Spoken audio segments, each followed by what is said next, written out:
All right, all right.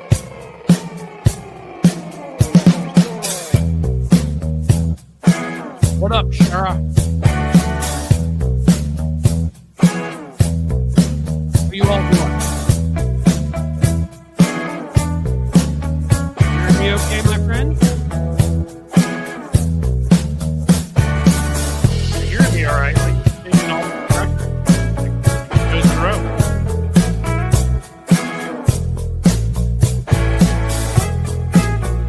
Yeah, I do need to learn how to run clips. I learned, but I'm going to learn some other things again. Not that stuff.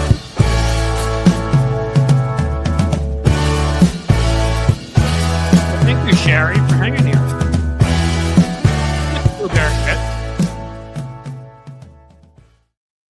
Hey, guys. Hello. Welcome from what are we? The Queen City. We are a very cold city.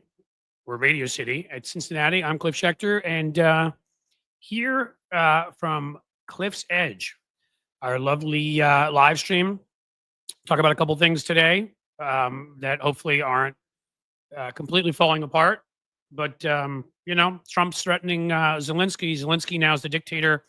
I don't know if you guys knew this, but we are now a member of the Axis powers. We have rewritten our legacies since World War II. We are, with Russia and China, I believe, the Axis powers fighting against the Allies. Yes, all those smart business people who said, oh, Trump will just be a Republican. It'll be okay. He flirts with Putin a little bit, but it's nothing to worry about. Yeah, we all knew he was owned by Putin. We know he colluded with Putin. We know that Putin expects things in return, and he's getting them now. What Donald Trump said about Zelensky is reprehensible, considering Zelensky is sort of as close as you're going to get to a modern day George Washington. Or Lincoln. He's a hero who could have left and stayed there for his people. Donald Trump would have run away from war, but he had too many bone spurs, so he limped away from it instead. One of the greasiest, softest, most cowardly wimps, and he's questioning Zelensky. Tell you this, comes down to it, I'll respect I'll stand up and I'll salute Zelensky before I'll salute Trump any day of the week, twice on Sundays. One man is a hero to his country, Zelensky, and Donald Trump's a traitor. What else do we have? And the Wall Street Journal calls out Donald Trump. A lot of good that does. Thanks, guys. Good job, News Corps, all you idiots, for supporting Trump also. Going to be great for markets when Russia takes over the world and puts you in camps. They can expand Gitmo. And when he gets too rich and threatens Donald Trump's little ego, he's already threatened by Elon Musk, which is why one day he's kicked off DOGE, the next day he's back on. You're going to see a lot more of that. Mitch McConnell, how nice. He's retiring. We all knew that by the completely useless and flaccid votes he's now taking against all of the people his party is nominating. So in a way, I guess he's admitting that he's been a lying jackass for 30, 40 years now. Is that what he's admitting by voting against all these guys? He built this. He destroyed all relationships in the Senate, destroyed how it functioned with the filibuster, destroyed our judiciary by lying, cheating, and stealing the force through his judges. And now the end result of that, he wouldn't even stand up with Barack Obama and tell the truth about Russia helping Trump win during the election, that they were helping Trump. And now what does he think happens here? Either Trump's forces win and there is no history written, so Mitch is safe, or Trump's forces lose, we win, in which case a real history gets written. Not Mitch was a hero for voting against Pete Hegseth, the drunk Nazi ball gargler. Right? Yeah, right. Does he think he's getting right with his God? Because I'll tell you, Mitch, you're on the express train to hell. In fact, if it's a bullet train, they got something along the lines of what they have in France or Japan, you're on that. The quicker they can get you there for everything you've done to destroy people's lives, a few votes at the end that mean nothing ain't saving you. You loathsome, unbelievable, 147-year-old constipated turtle. Steve Bannon has joined in Donald Trump's legal team. He did this in the past too, in hating Elon Musk. I love this. This is what we call civil war. I had somebody ask me the other day, send me a response to my Substack, which is a lot like, what I talked about on the show the other day about Elon and Trump fighting and Trump's legal team firing Elon or disappearing him from DOGE. saying he nothing to do with it, just an advisor, blah, blah, blah, to kind of insult him. And then Trump saying he wanted to hire somebody smarter. And I actually had somebody respond to me and was like, I don't get it. What are you saying? What's the point of this? If you don't know what the point of that is, by the way, I'm an opinion columnist, not a journalist. If you don't know what the point of that is, then I don't know what you're doing here. I deal in facts, and then I give you my opinion on them. Facts are, if Trump and Elon are fighting, if Trump is mad at Elon, the way he's been mad at other people like Jeff Sessions, and Mike Pompeo, whatever, what happens to those folks when he gets mad at them? They end up losing their security, or they end up getting kicked out from their jobs and not reelected, or various things happen to them. When Trump doesn't like you, bad things happen, and there's a civil war and they're fighting with each other. I don't understand how somebody wouldn't get why that's good. So now that Steve Bannon is joining in, outstanding. We can talk about that too. And of course, the lead story of all lead stories, Elon Musk yet again, and Jasmine Crockett yet again. If those of you over from Tony Michael's show, is almost the perfect introduction, seeing what we saw there, which was an ineffective press conference that probably conveyed a terrible visual and nothing else, versus what Jasmine is showing, and others like her, but she's one of them, showing Democrats how to do. Not scared at all of Elon Musk, taking personal nasty shots at him. I'm going to read some of these every chance she gets. That's pretty much what we have on tap for the show. Hey, Tony's here. Didn't even see because I was reading my list. Yes, I'm here. How's it? It goes, there's too much snow where I'm at, so I've got to go dig I've been slowly but surely over the last few days digging each car out of the driveway, so I've got one more to dig out. So I guess you're one of those rich people with multiple cars, huh? Right. Mm-hmm. Yeah. Did you get the Beamer out first, or was it the Mercedes? No, it's actually my Dodge is the only car that we've had out for several days. My truck, but we have a minivan, and my son has a car too, so I've got to dig those out as well. That seems we've been sick here as well, so it's been a challenging week with the snow and the sinus drainage. I think everyone's going through that right now in the country, though. So, were you guys drinking unpasteurized milk too, or no, nothing like that? Okay. No, nothing like that. Nothing like that. Sure. And we're clear of we're clear of brainworms too. I'm just still so angry. You're not walking around like as a costume, wearing a whale's head and and carrying around a dead bear just to show it off. You're not doing that? No, no. We're just. Weird. I thought everybody did that. That may be the thing the most makes me angry at YouTube, is that I cannot make the jokes about RFK Jr. There's so many good ones. These sons of bitches will not let me make them because of all the words I cannot say. Right, because they have certain words you can't say. So, but yeah, if someone asked, did Missouri have snow? Yeah, we've had a couple rounds of snow, and this week it snowed one day, and then it snowed the next day. So same here. Not only have we had snow and sickness, but we've also there's no school, so you've had to deal with no school, which is sometimes a pain in the neck when the plan is to have school and then you don't have it. So. Right. I mean, we love our kids, but they're notoriously well behaved while you're trying to work, I'm sure. Well, my kids are usually they can keep themselves preoccupied. It's just, you have the things like, Dad, can I eat something? Like, well, yeah, you can. Well, will you make it for me? And you're like, yeah. My kids are great too, but it's those kinds of things that happen. Right. You're like, oh, okay. All right. Yeah. I'll take 30 minutes out of my work day to make you food, but so it's not like you want to feed them. You want to feed them. So, right. It's not like Ozark, the show. Like you haven't brought them in on any drug dealing. No, they're now part of the operation and they're laundering for you. No. Not just making sure. Not currently. Okay, I just want to make sure. You never know. Yet. Hey, look, kids have free time. Yet. And your kids are clearly smart, so you never know. Exactly. Yeah, during the summer and during snow days, we might consider these things. So it's an internship like any other. Right. Exactly. Well, I got a flash because I got to go dig this car out, but I did not expect that. But someone needs to have more than one vehicle at this point, and we've only got the pickup truck that's out, so I've got to go. All right. Well, so I've already had the kind and always here, I will add, and that counts for a lot, Cynthia, remind me that I need to learn how to put video and clips up there.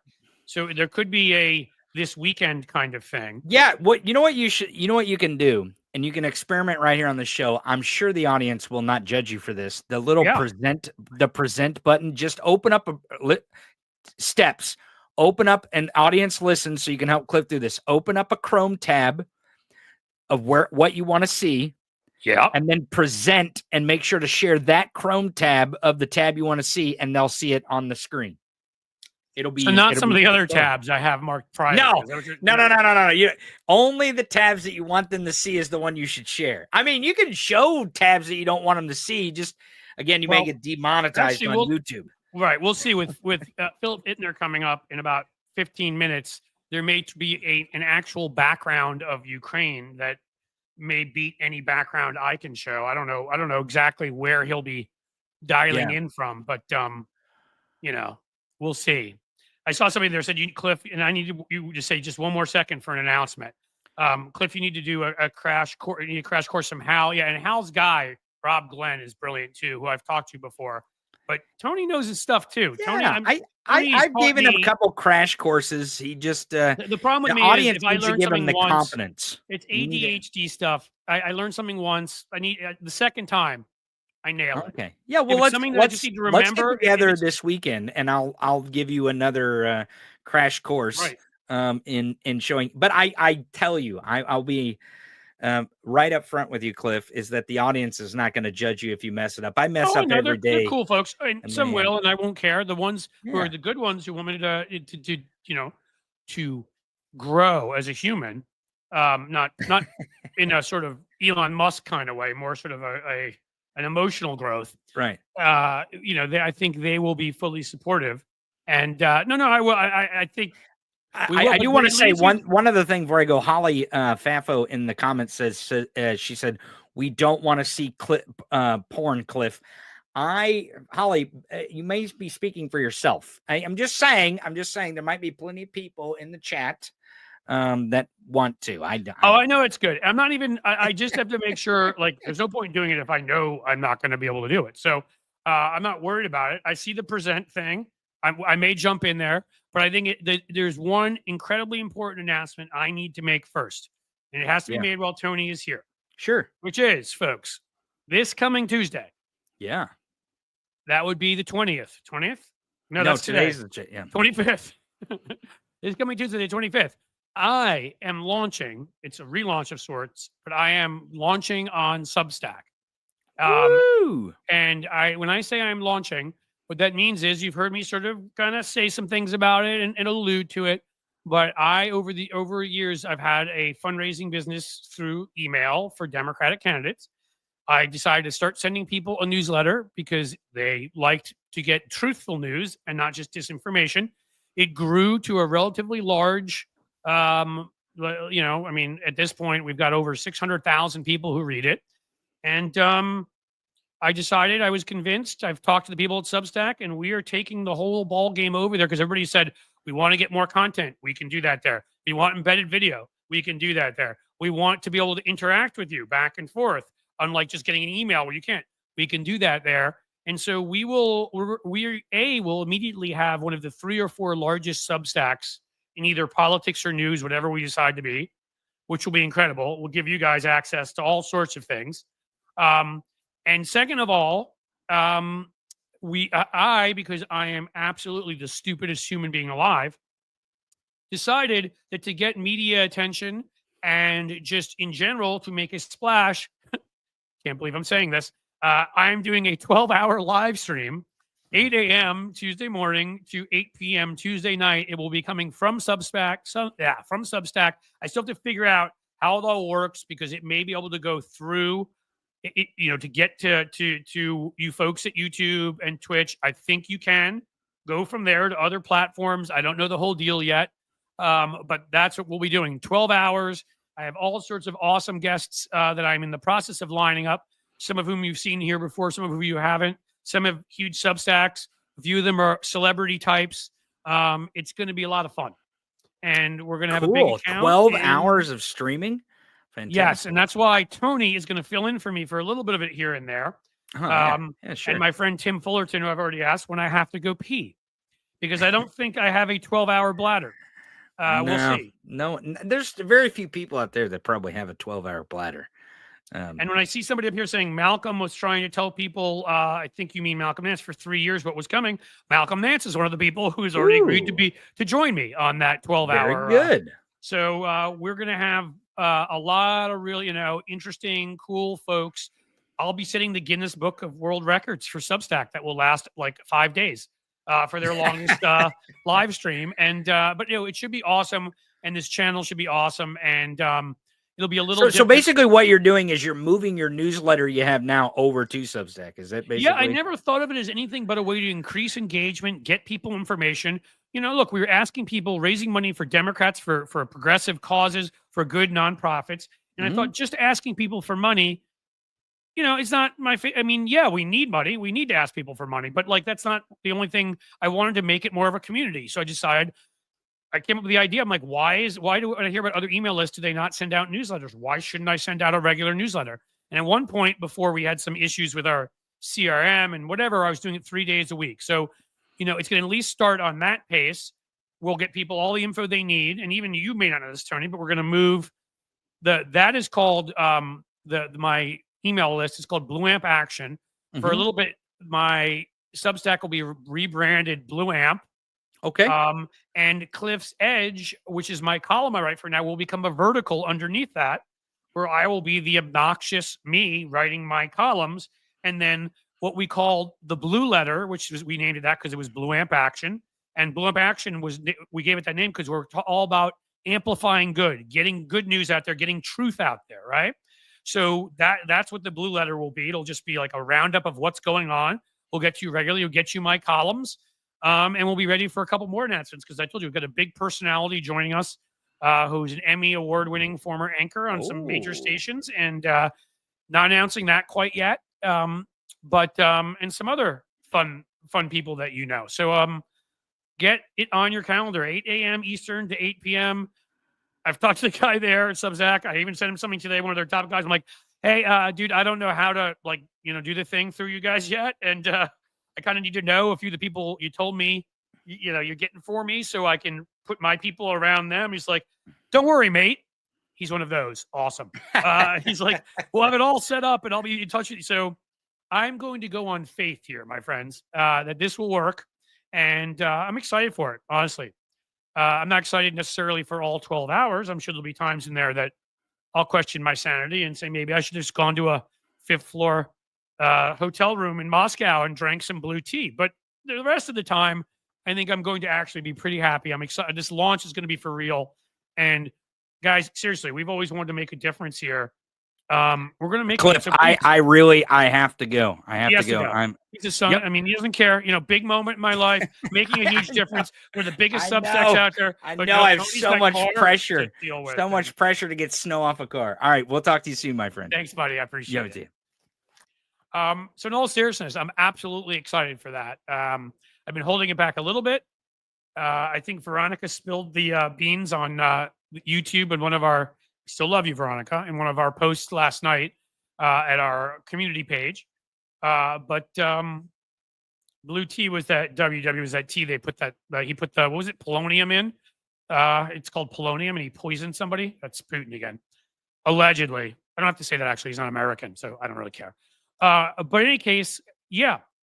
In the past week, you've seen plenty of people in the past couple of weeks, Jim Acosta and Beto O'Rourke, because people showing up at Substack left and right. And again, I'll still be with YouTube and doing all of that, but this stream will come from there because I get your emails. I can stay in contact with you.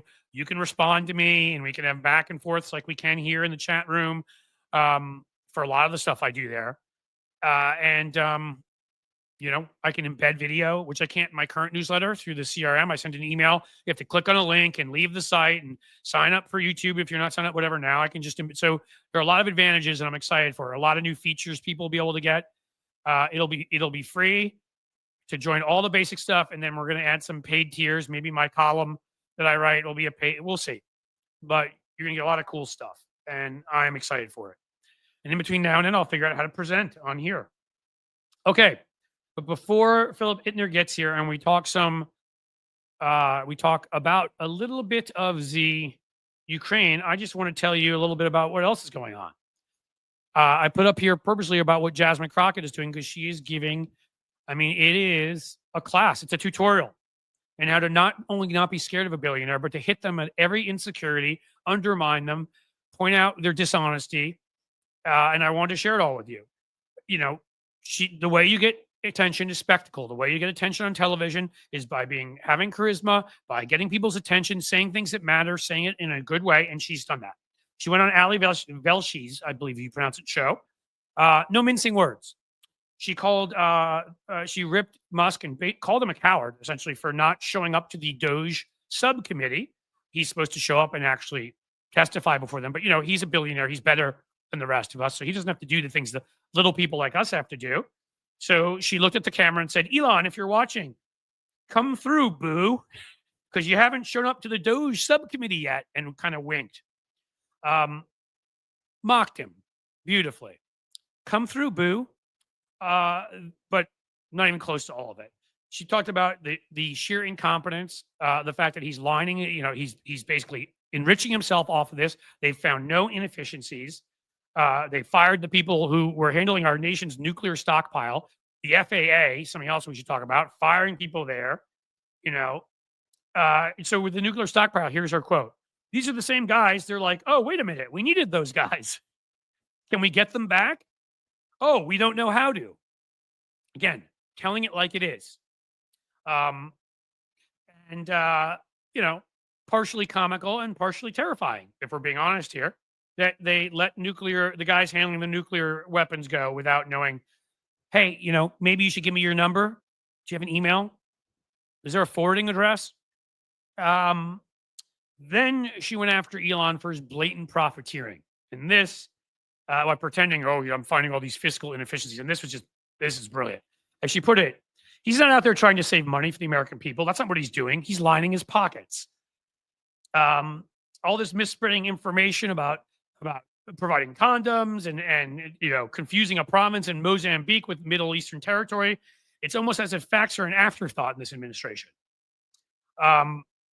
And then she went on and referred to the group of people who help him. And they said, well, why haven't they been able to say what they've been able to do? And she said, well, because they're all a group of idiots. They don't know what they're doing. And then she said that this is all a very simple plan for Elon. It's about lining his pockets. It's a money play. That's all it is. And perfectly put.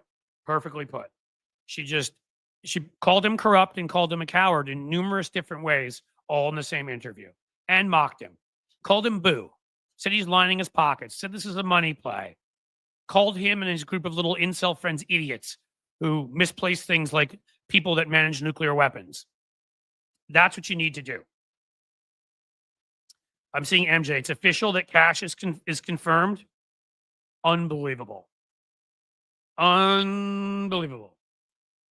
Cliff, fix the hair. Is that the hair? Oh, this one is like, do I have a hair? Wee! Is that better? Does that make you happy? I was going to say other stuff, but Kash Patel.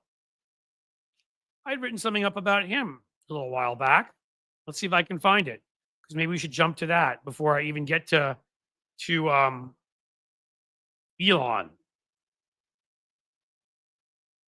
Unbelievable.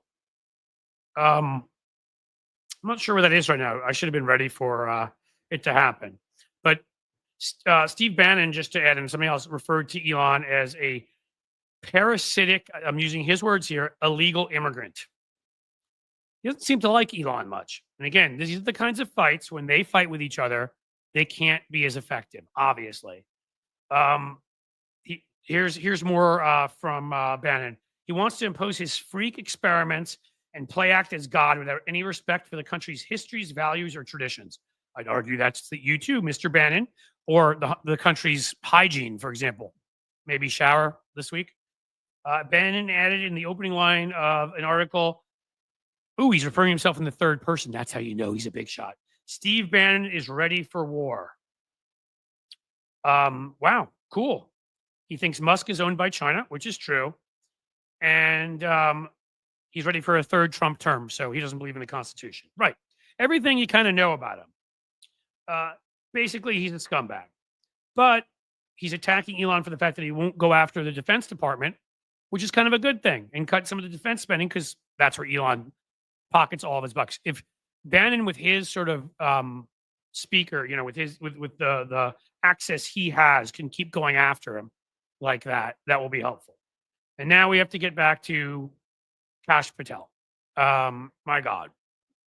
I would simply make the argument that the man with the faraway eyes, he's going to have an enemies list. He's so unqualified. I honestly believe he may be more unqualified for that job than Hegseth is for defense. I'm not sure. What's he done before? Even if he wasn't crazy, even if he wasn't a vengeful bastard, even if he wasn't all those things, what has he actually done before? Yeah, Collins and Murkowski voted no. And that was expected, but that's the problem. Sure, Tillis was scared again, not doing his job again, and voted for him. Essentially, Collins is mostly terrible. Lisa Murkowski is the only one I'll even say has some decency to her, and it's not a lot. Collins is mostly terrible, and every other Republican in there is not worth an ounce of spit and should honestly be removed. Okay? Every one of them. There's no pretending anymore that there's anybody moderate-esque or reasonable at all. I find it interesting that Mitch McConnell didn't end up voting against this one. Maybe he thought Kash might come after him if he did. Because I think he was actually on the enemies list. I'm not kidding. Kash is going to go. The thing is Kash is going to go after the Republicans first, who have not been sufficiently loyal. He said it. Liz Cheney, Adam Kinzinger, people like that. Amazing to me. So these guys call themselves a party and a democracy, pretend they stand for anything. And outside of Matt Gaetz, who had open investigations into him for trafficking, outside of that, they couldn't stand up to anybody. They couldn't stand up to Kash Patel, who participated in January 6th and helped Trump's purge of the Pentagon. They couldn't stand up to Pete Hegseth with the upside down keg stands and, love for Hitler memorabilia, I'm sure. That wasn't enough. I don't really know how anybody can even make the slightest argument. I mean, it's been a while since you really could, but how can you even make the slightest argument that this is a party and a democracy, that this is a party with sane people, that this is a party that cares about policy at all, that this is a party that cares about decency, that this is a party that represents the United States of America, this is a party that cares about our Constitution, that this is a party that in any way even resembles the Republican Party of 50 years ago, which was far from perfect. They are a party in Brezhnev's Russia, is what they are. They are a party in North Korea. They don't care about policy. They don't intend to fix anything. Everything is about power. Everything is about your station. Everything's about how much money you can grab, how much status you can grab. In certain cases like Gates and others, how many women you can grab. That's all it's about. Nothing. And again, I'm sorry. I'm glad Lisa Murkowski's voted against these people, but she's sticking with this party. She's caucusing with them, even though they kicked her out in a primary before. And she had to run as an independent. What does it take? And that's why there are people like, oh, nothing's changed in the Republican Party. Look, we all have to do nuance here. Republican Party, has been, it started down this road. Well, you could even argue in some cases in the 1930s, and then with some Goldwater positions. And then Reagan, certainly, Newt Gingrich and McConnell were two of the most destructive human beings in each of their respective houses of Congress, and others to get us to Trump. George W. Bush's administration, obviously. Sarah Palin. But, when George W. Bush, you folks who are old enough may remember, won and was proposing a number of laws that were insane, that were far outside of the mandate of a bare election in 2000, where, remember, he lost the popular vote. And what was hinky in Florida when they just, we're not counting anymore. It doesn't matter. Brooks Brothers riot, which was started by Matt Schlapp, who you may have seen just got busted again for grabbing another man's genitals. I'm sure he gets drunk and he thinks it's women. It's all accidental. And no, he's not gay. Like the 50 different people who've seen him at clubs in DC. Which, by the way, being gay is absolutely fine. Being gay and assaulting people, just like being straight and assaulting people, is not fine.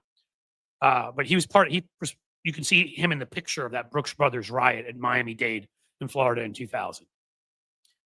This is, that Republican Party, okay? You may remember Jim Jeffords gave Democrats a majority to stop what Bush was doing because they became so offensive that Jim Jeffords, who was this old money, some relative of his had been the first, I want to say the first, what do you call it? One of the first Supreme Court justices in Vermont, old line Republican family, moderate, East Coast, whatever, left the Republican Party, became an independent, caucused with the Democrats. Does that make him perfect? Does that mean like he opposed some things earlier on that, Clinton stimulus, if you want to go back far enough? I'm not saying he didn't do some terrible things. I won't say that Olympia Snow didn't. I won't say that a whole bunch of folks, but you can't say that Republican Party, that was a party that had wrong solutions that were based solely, it seems, on market forces, but they did have solutions to things. They did actually believe in things like, the carbon swaps and that kind of stuff for climate change. They actually the ones who came up with the Obamacare plan. That was a way of not having single payer insurance. You required a mandate. That's how you got around that. And Romney passed it in Massachusetts. Like they did have policies. They weren't always the best ones. In fact, I'd argue most of the time they weren't. But they believed in legislating. We talked about this the other day. Even George W. Bush, misguided, wrong in his Leave No Child Behind, but proposed something to try to deal with education. It was a one-size-fits-all approach, so it failed because different schools have different issues. It should have allowed more money, and it should have allowed locals who understood the problems in their schools to fix them, among other things. Point being, they're not that anymore. They don't believe in even governing at all. Governing is insulting. It's making fun of. It's hurting people. I mean, if you want to call rounding up people to, taking away people's rights, whatever, governing, but it's not based on any coherent philosophy of anything.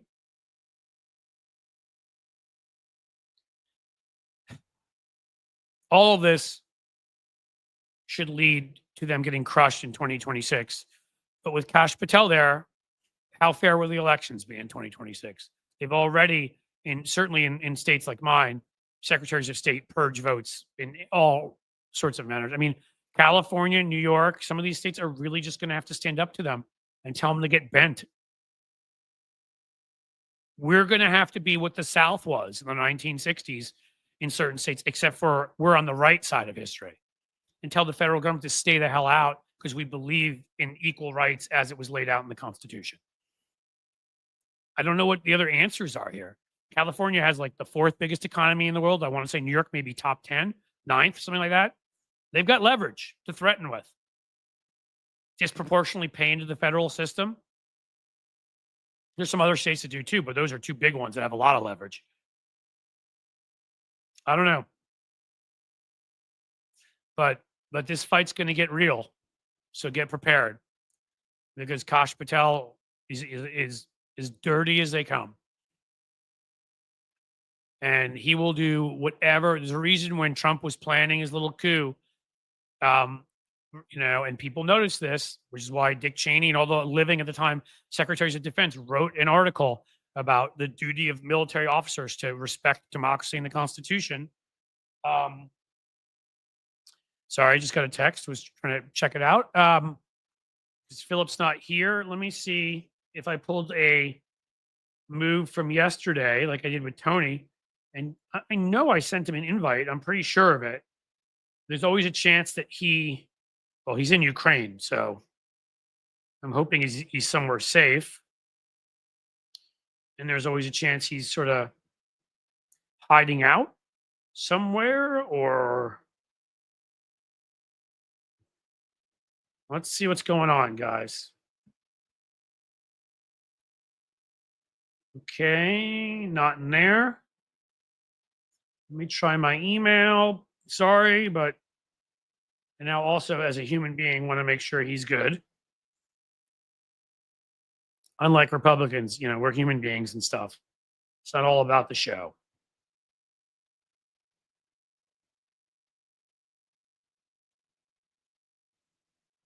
Let's get this to him.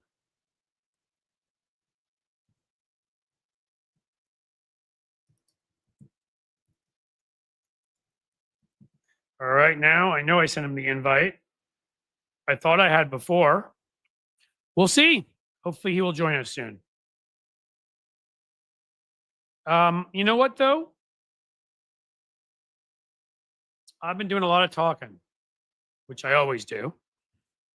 I want to get some of your guys' opinions on some things here.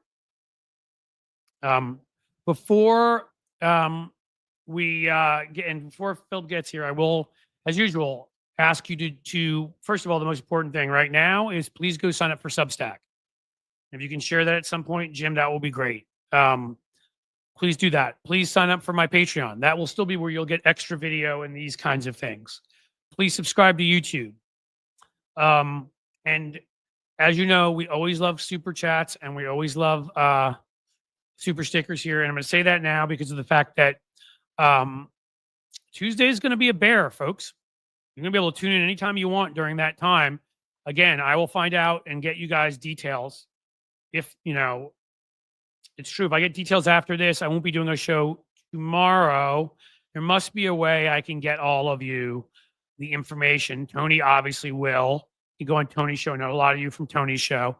What I might do is if I get all the information so I know where you need to go and I can't get it to you any other way, maybe I'll do a 5 or 10 minute live stream tomorrow just to kind of get you where you need to be on Tuesday. If you can't just go in the usual way.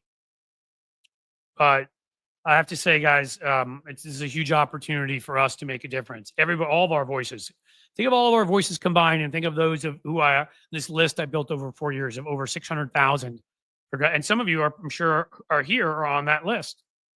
And another 4,000 I've already built up at Substack, and we're going to try to bring some of the 87, 8, whatever thousand Twitter followers that I have there because I don't do anything there basically anymore. Over, all the different ways we can bring everybody there. Cliff want to be an influencer. Well, I think I kind of already am. I think when I'm not saying that in any kind of an arrogant way. I think when I passed 100,000 on YouTube, I think when I wrote a book, and I think when I had columns in places like Daily Beast and some of these things that I've done, 2 days ago, we had nearly 30,000 people in the chat here. So I think I already am. When you say influencer, I don't mean that in like influencer. I'm influencing things. I have a voice that reaches folks. So shouldn't I use that for something? I've told you that all this, the fundraising platform that I created to raise money for Democrats, we had an incredibly successful year last year. We raised a ton of money. We disproportionately outperformed every other list like ours. And I was able to do really well. I don't have to, I could just say, hey, I'm not going to put in all of this extra time. But should I, raising money is doing something, but otherwise, if I have a voice that can reach people and can convince people, if I have a voice that can be a part of the conversation, shouldn't I do that in every way possible? Every one of you should, to be honest with you. And maybe this helps give you that. Because guess what? By being the folks that come here, if you join at Substack, and I have that size of a Substack, if everything goes well, I know Neil deGrasse Tyson's been talking about that asteroid that has a 3% chance of hitting us in 2032. So that's at least if Trump stays in power, we know we got that to help us. But assuming no Trump and no asteroid, which is the preferable outcome, there's something here to build and to hopefully, fight and to win and to have democracy. True democracy. Equal democracy, right? Stuff that we said in the Declaration of Independence that never really lived up to. That we've had lots of backlash to do from guys who need to get back scratchers because they've got hairy backs. You know what I'm talking about. So yeah, I want to be an influencer, not because I need it financially and not because I need it for my ego. I've kind of accomplished what I'd set out to do originally because, you guys understand I'm an old guy and none of this stuff existed. When I got into this business, I was like, I would like to write speeches or ads that make a difference. Hopefully for some of the top folks out there, you know, I'd like to have a column where I get to give opinions. You know, and maybe even write a book. I got to write a book on McCain. I got to write columns of the Daily Beast and the Guardian and syndicated one. I feel lucky. I got to write ads for Joe Biden in 2020 and we won. You know, I got to write speeches and op-eds back in the day for Howard Dean when he was the DNC chair. I mean, really I never, I shouldn't say never dreamt. I dreamt of all of that and thought most of it would not happen. And, there are other dreams I had too that didn't happen, such as life. But the point being, like everything I ever hoped for, on a career level, I've accomplished. But how do you walk away right now and leave the country in the shape that it's in? How do you say, like, I don't, maybe my voice, in fact, there's a really, really good chance that my voice accomplishes absolutely nothing. Because maybe I'm just a pebble falling into the ocean. But I can try, can't I? So can all of you. All of us can try. And the winner of today's contest for You're Awesome goes to WW for saying that I'm a kid. Tell my kids that, man. Over the hill, old man, gray beard. They got lots of solid ones for me. And I don't take any offense to any of that. Thank you. That's a kind comment, but I'm a very comfortable 53-year-old who tries to eat pretty well and be in shape. And dude, I think for a second there, I didn't see the screen. I don't know if that went dark for you guys too. See, I managed to mess something up. All right. I really don't know what happened with Philip Ittner. There was somebody who booked him. Oh, I think he's got the timing incorrect. He thought it was in an hour. Sorry, guys. I got to let him know.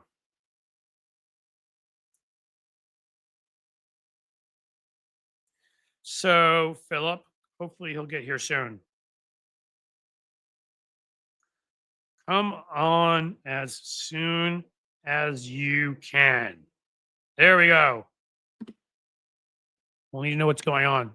I'll never see 53 again, Gary B. Well, I'll never see 52 again, my friend. That's the way this works, as far as I know, unless we've Benjamin buttoned it. I would say to you, the age doesn't matter. It doesn't bother me at all because I've tried to stay fit, because I've, tried to, most of the time. There's an exception. Look right here. Gummy bears, not my best habit. I only allow myself to do that while I do these like once a week, maybe twice but for the most part, get some protein in you, eat some vegetables, fruits, awesome. Exercise, get some massages if you can do it. Try to meditate a little bit.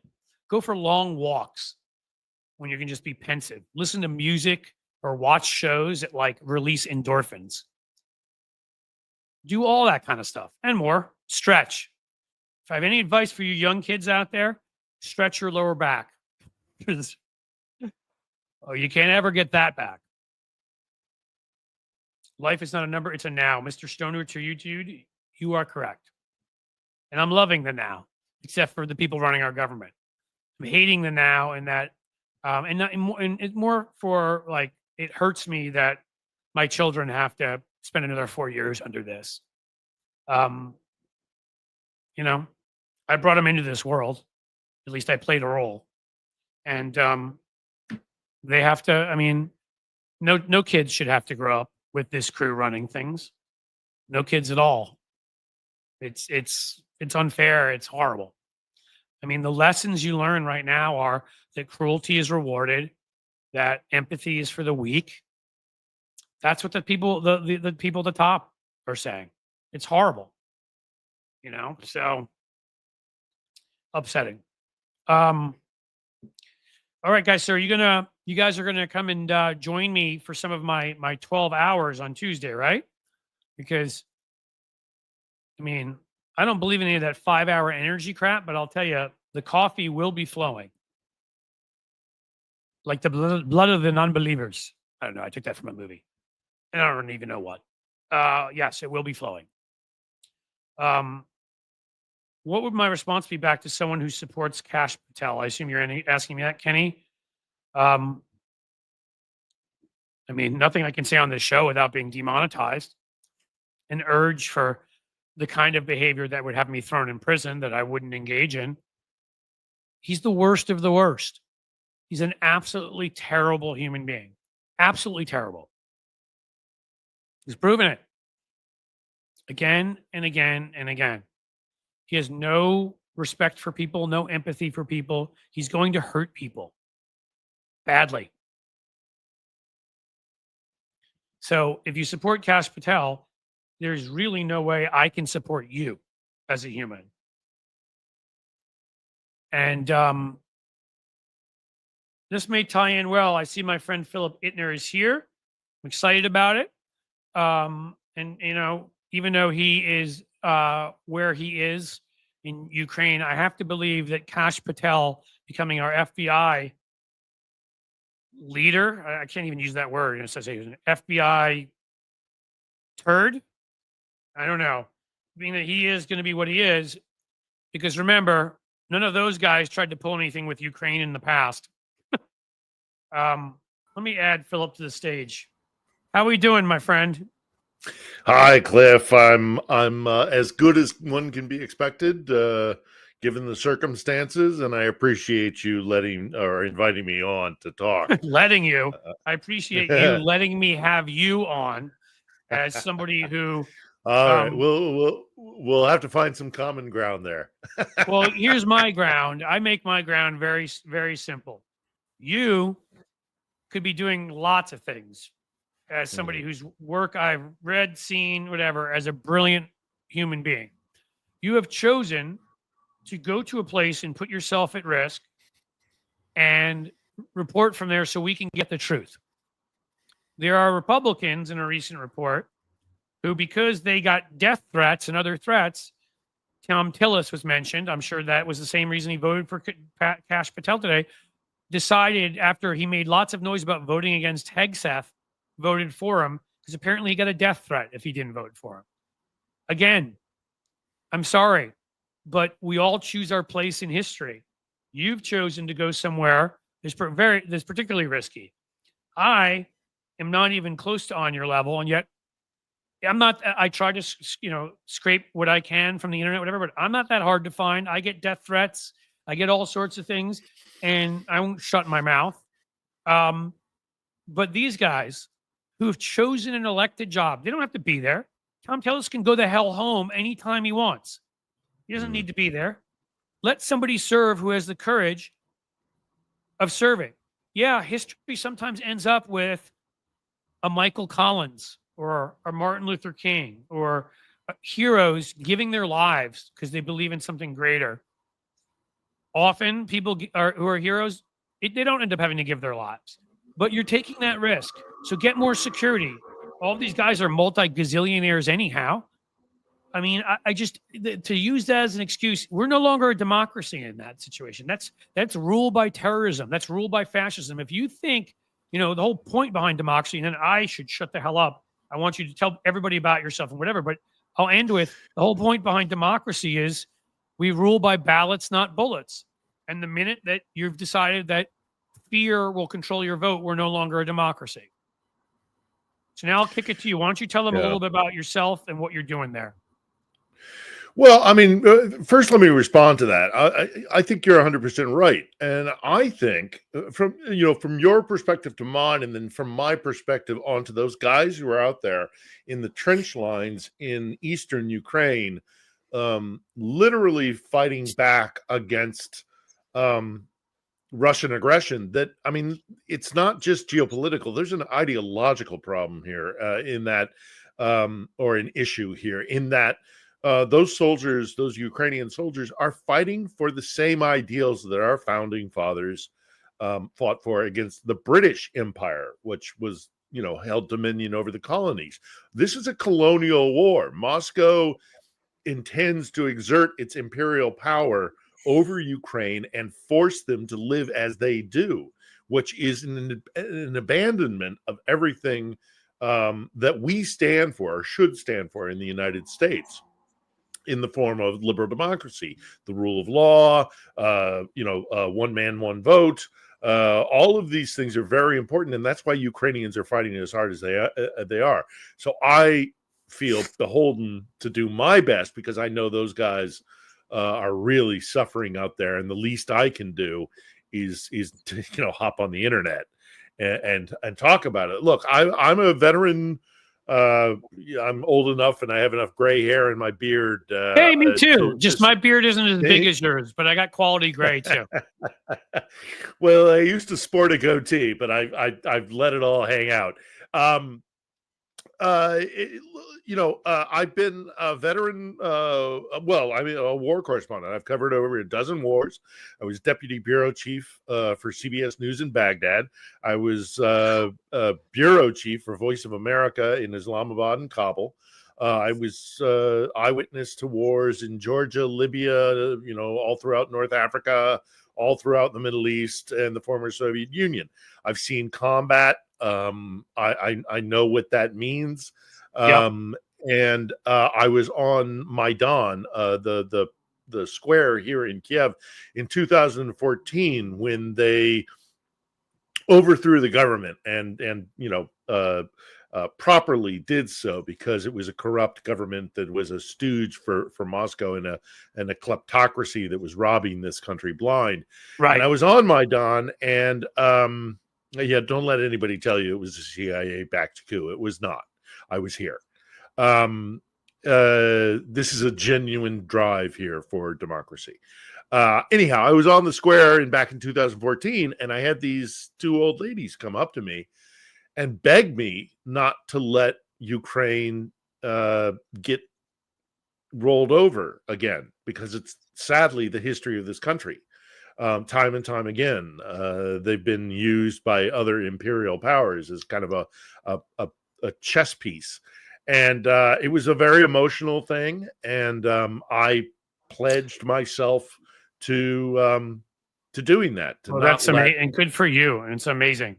I'll say quickly, where Ukraine and Poland have to be two of the worst located countries. Historically, being located between Russia and Germany was never a good thing for a long time. But I continue. Sorry.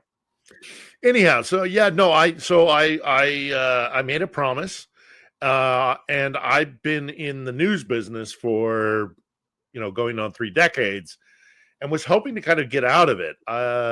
Like many of us during COVID, I kind of reassessed my life and decided I was really tired of being surrounded by misery and pain and suffering, which is kind of what I was doing, and going to refugee camps and seeing children starved and dislocated, or the death and the destruction and all of what war reporting entails and crisis reporting entails.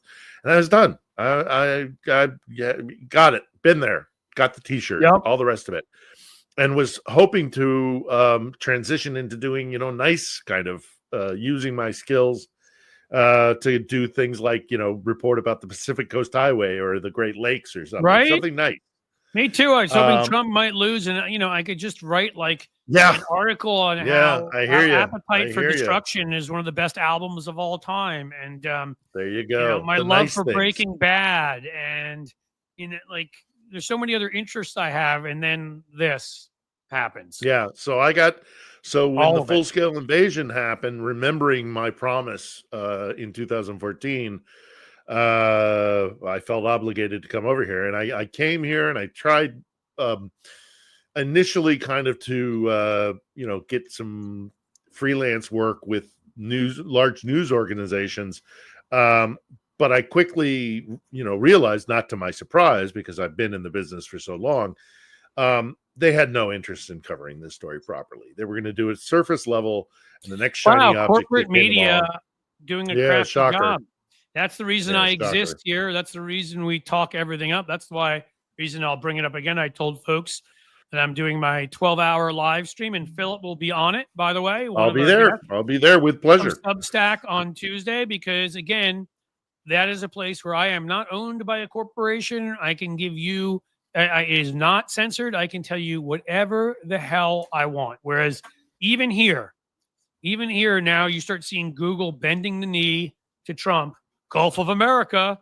And so I have to, I can't say certain stuff or they'll demonetize me. I can't, I can't talk about certain things, right? It's and again, what's insane is the things you can't talk about versus what you actually can get away with talking about is just ridiculous. Yeah. And so I think, but you are right. Our corporate media, having been inside the beast and seen how the sausage is made, has very little to do with actually informing our electorate, and instead is more about profit. Yeah, can I say something quickly? Because that firsthand. It's very relevant to this. So when starting off my career, working in this stuff, when I was consulting more on races and writing speeches and things, I mentioned to people earlier, I did some stuff for Howard Dean and and certain other folks in the early 2010s. Even though I think I said to you, my background was international affairs, right? Mm-hmm. I started doing all of that, but I realized as time went on that you could, even if I were just a columnist, even if I were just whatever somewhere, I could see that corporate beast from within. So I wrote a column of the Daily Beast, for example, speaking of beasts, which is now I think has pretty much just become a click factory. But used to be a pretty respectable place. And I wrote a column I wrote for The Guardian for a while, and I was never like you. I always was a columnist. I used facts, and then I tried to make it interesting for people, conversational, humorous, whatever it might be. And I saw these places refuse to cover these stories, to act like they just weren't there, to disappear them, to Howard Dean's scream was on every newspaper, but Donald Trump, well, close enough. George W. Bush, it took a while for them to actually start reporting that he was going to cut people's Social Security, which really ended up being one of the things that did him in. And, there's so much irony right now for me. First of all, my grandfather came over from Odessa. So I feel that connection. I'm sure distant relatives have been killed by Putin in the same way they were in the Holocaust. That's one. Second, I used to do work for the State Department for USIA. They would have me do democracy promotion. Oh, wow. Yeah. Sort of an irony, if you think about it, that they should have been sending me to Ohio and Missouri and places I live in Cincinnati. I could have done more good promoting democracy here than anywhere they were sending me, because apparently we don't get it here. But they sent me to Romania. And I'll never forget, because that's just south of where you are. And a quarter of my family comes from there too.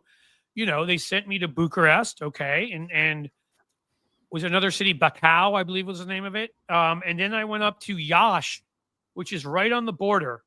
Apparently it was the home of the fascist party in Romania. So that was nice.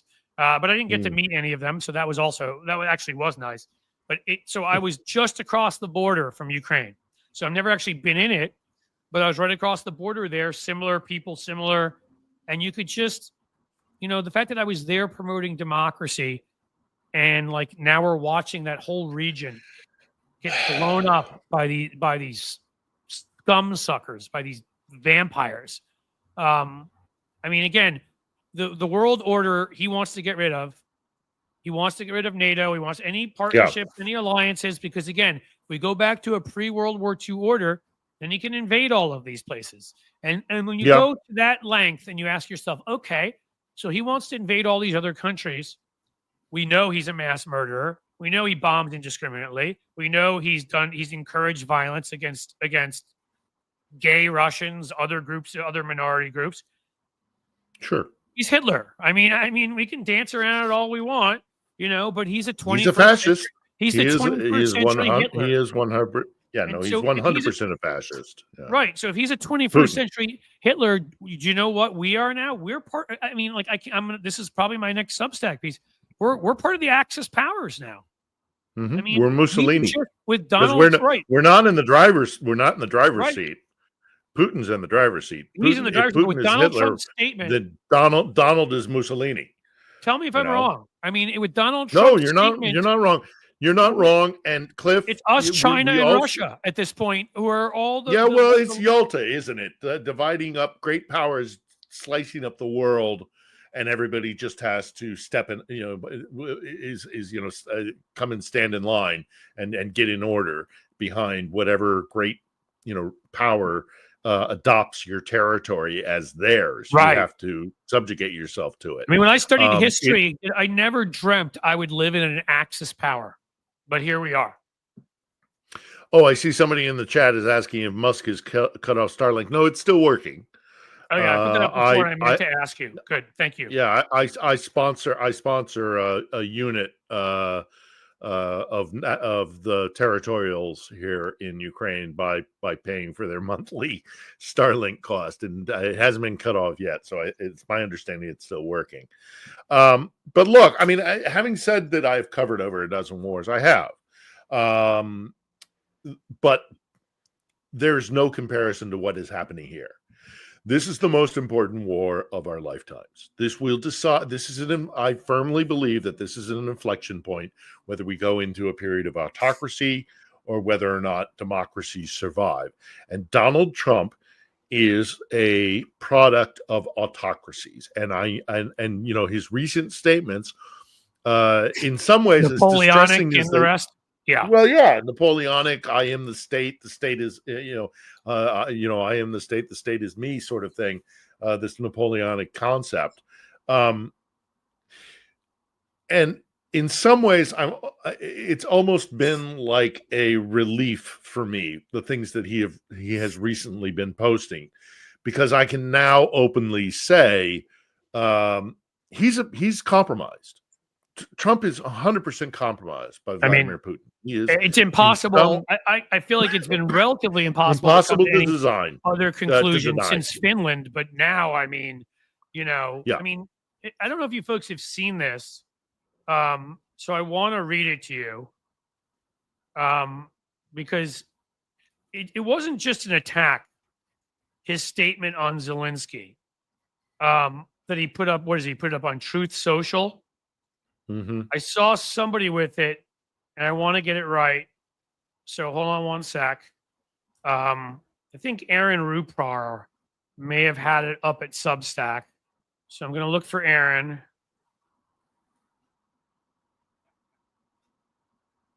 And we'll see if we can get his notes here. Hold on a second. Sure. Well, while you're doing that, I mean, he is compromised. There's no two ways about it. I still firmly believe that the Russians manipulated the 2016 election. Oh, I have reasons for that.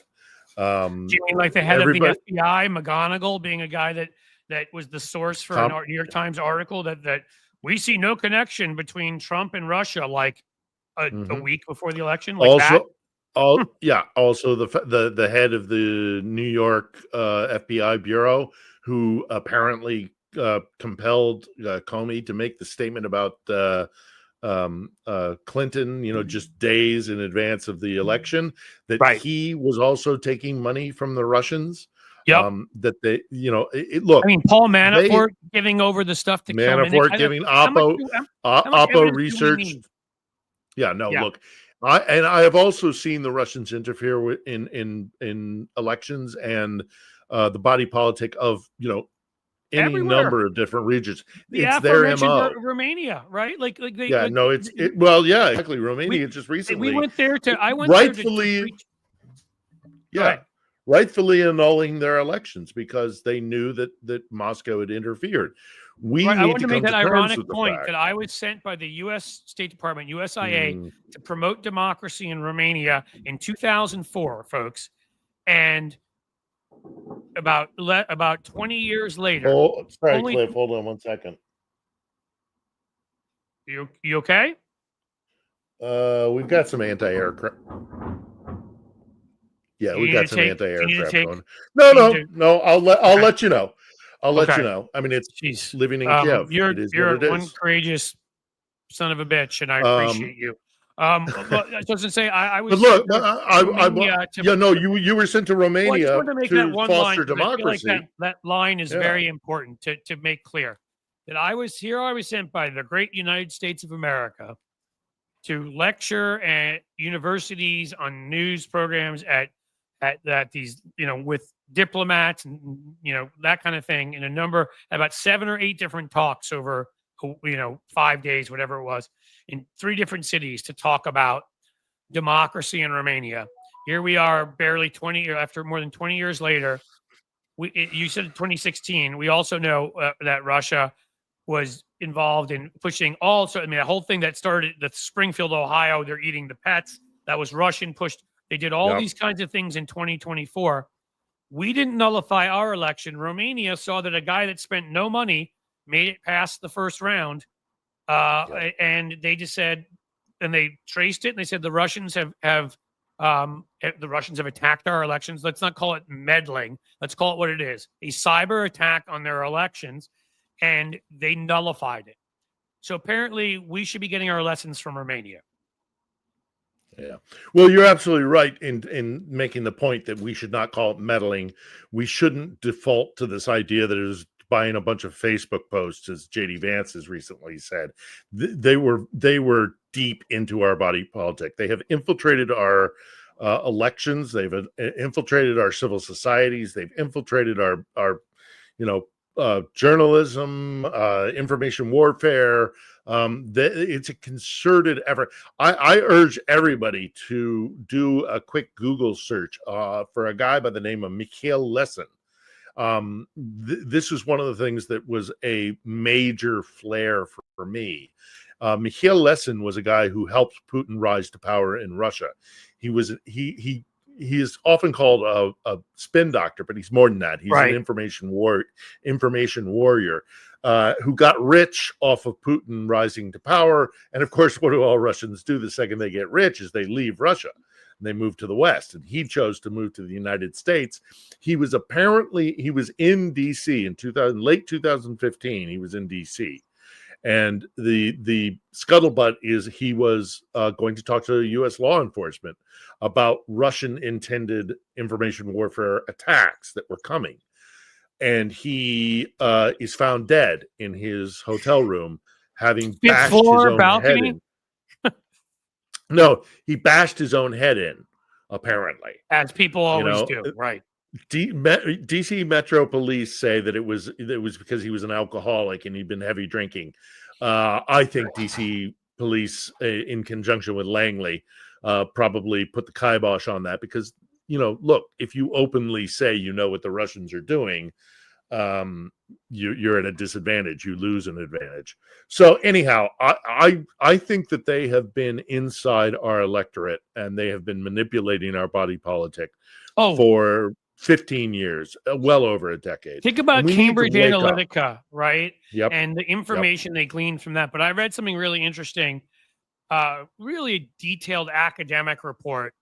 And it asked the question, was Ron Paul the first Russian attempt? And if you look back at 2008, he was this little known quirky congressman from Texas who voted against his own party on weird isolationist grounds. This is back when the entire GOP, this is how quickly they've changed. They were wrong on all sorts of things, but they all supported NATO, or at least most of them did, and that kind of thing. And out of nowhere, he started getting huge online traffic to the sites that existed then. Facebook was one of them. I don't know what is it? It could have been like, Friendster? I don't know, whatever the hell social media was back then.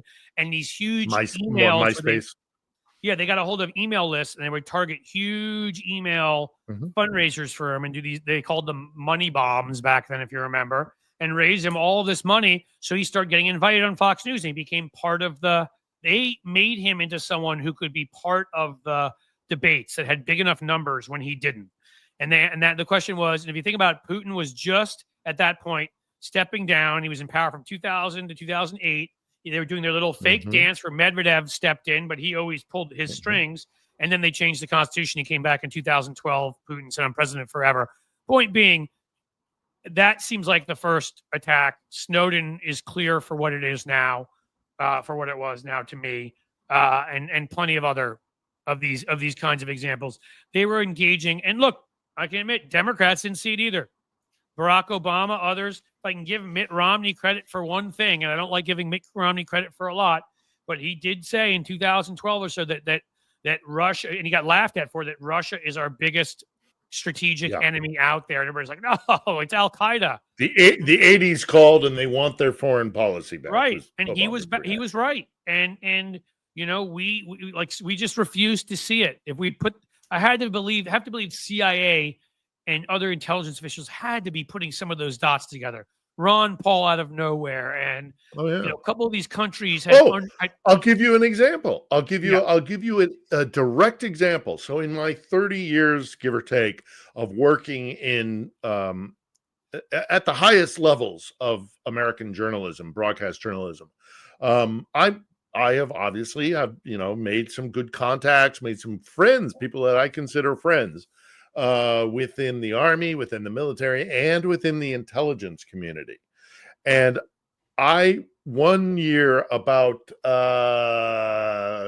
circa 2018, 2019, I sat down with an old friend of mine from my Iraq days who had been a public affairs officer for the Army, but was now working in an alphabet soup group. I don't want to dox him. So, you know, an intelligence group with three letters sort of thing.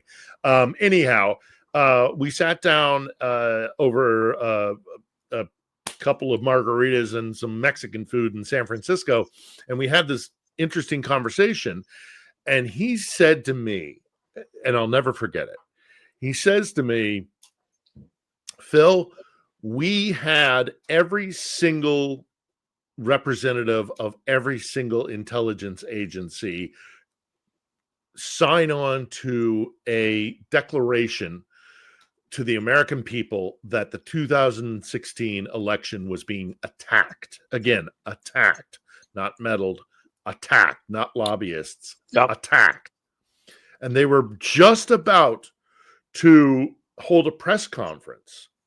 And all of the heads of the agencies were there, all whatever, however many, I don't know, 12, 17, something like that. I don't know. I forget the number of all, but everybody, everybody in a unified front is about to present a declaration that Moscow is attacking our election. And as they're waiting to start, all of the networks and the agencies and all the representative of the press suddenly get phone calls, and they all start packing their bags. They start breaking down their cameras. And of course, the public affairs guys and the press secretaries are like, what are you doing? We're about to announce this major thing to the American people so that they know that there's interference happening and we're under attack. And the guys, it still stuns me to this day. They go, we're not going to air with this. We've been told by our editors we're not going to air, so we might as well pack up. And the press secretaries are like, why are you doing this? This is an enormous event. Do you know why? The TMZ video dropped. Grab them by the pussy. Which the Russians admitted that, or others admitted was timed. Yeah. That was orchestrated 100% to interfere with this press conference, in which the entire unified collection of every intelligence agency and defense organization in the United States was about to tell the American people we're under attack. They're very good at what they do, the Russians, and they play us like a fiddle. We got to get better with that, and we also have to recognize that our president is, better or worse, he is our president, is compromised. The man is compromised. The man is you look at the appointments he's making, from Tulsi Gabbard at DNI, who is openly pro-Putin. And you were just talking about Kash Patel. The FBI, we oftentimes forget about this, but domestically, the FBI is the anti-spy agency. They're the ones that track down Moscow's agents and infiltrators. So we can expect none of that to be happening. That's gone, which means they're going to run roughshod the Russians are over our body politic. We are losing this war, and it is a war. Make no mistake about it. I know people get upset with me when I say this, but I'm going to say it regardless. We're at war with Russia. Yeah. Not because we're at war with them, but because they're at war with us. And we cyber don't have war any is choice. 21st century war. It is still war. Hybrid warfare. It's still warfare, and there's a body count to be involved. And it's not just here in Ukraine. The body count is in America. Think of what would have happened if it hadn't been Trump when COVID came along. I mean, COVID may not have come along at all had he not disbanded Obama's working group there that coincided or worked with various countries around the world to stop things spreading. So right, we get and now Trump he's only letting the guys who Moscow handle wants the them. nukes So go. there's that too. Look, we're in such a precarious place, and I think we better wake up to it. Now, having said all that, I have for years said, despite what the right says, that we're not headed to a civil war. And I have said that because I've been to war, and Americans will not like war. We've been protected for so long. We have no stomach for that. No, kind of we thing, we like being able to go to the Walmart. We like being able to go drive from Michigan to Arizona without any obstruction. Civil wars happen, and despite that, I think that movie that came out last year called Civil War, which depicted a second American Civil War, is a piece. It's a piece of junk. It's a terrible movie filled with like war journalist tropes. The guy who's and its the premise didn't even make any sense. Its and the premise premise didn't make any Texas sense, and and also California versus it just was dumb. right. It And didn't make a point. it was filled with memes and tropes about the journalist who's in it for the adrenaline high, or the the jaded veteran journalist, and always get the picture. It's a piece of junk. It's a piece of junk. It's a terrible movie. But the one thing that they did get right is the depiction of what civil war, what comes with war. And do you want to live in America where you get checkpoints going from city to city, from town to town, militias, random bombings? You're just going to go down to the whatever. As I say, the Walmart. You're going to go go to the Olive Garden and get the bottomless plates of pasta, and instead what happens is you get an explosion next door. I mean, it's Americans don't know what war looks like. They really don't. No, unless you've been there, you don't. I think everybody should also go watch great show, by the way, some episodes of The Americans. Yes, is it a little bit exaggerated, a little bit crazy, a little bit whatever, but what it captures, I think, really well is that 1980s when it takes place feeling and what was going on, the games that we were playing with Russia back and forth. Because I just put this up here by John Rankin, by an old Russian spy saying if they had social media back in the day, they would have sunk us a long time ago. And I think he's right. I mean, they found ways during times without social media to get their people in places of influence. Always remember that Donald Trump went on a trip to Russia and then came back here and put a letter to the editor or whatever it was, a column in the New York Times attacking Reagan's policy towards Russia as being too tough. They found people that were easy to compromise. They compromised them. They had them place pieces in newspapers and on TV, up in corporate America and other places. They created cultural changes. I mean, they're so good at this. And then you hand them social media. And it's like, I mean, even back before social media, there's the famous story of them dropping the tale that the CIA created AIDS. Yes, and they put that in the Times of India, and they just let it sit there, and until somebody else picked it up and then it legitimized the story, and then everybody It else became a picked big it up, conspiracy in this and it country. Yeah. became a very, very, and there are still people who believe that. Now accelerate that by 1,000-fold, and that's what we're looking at with social media. Of course, they are using this against us, but they're also doing things like they're weaponizing migration. In Oh yeah. 2016, the head, the Supreme Allied Commander Europe, General Philip Breedlove, at NATO, he published, or well, he announced an investigation that had been conducted by NATO that showed that Moscow is purposely weaponizing migration to force or to make Cause unrest and to foment reactionary extremist right-wing movements, in particular right-wing movements.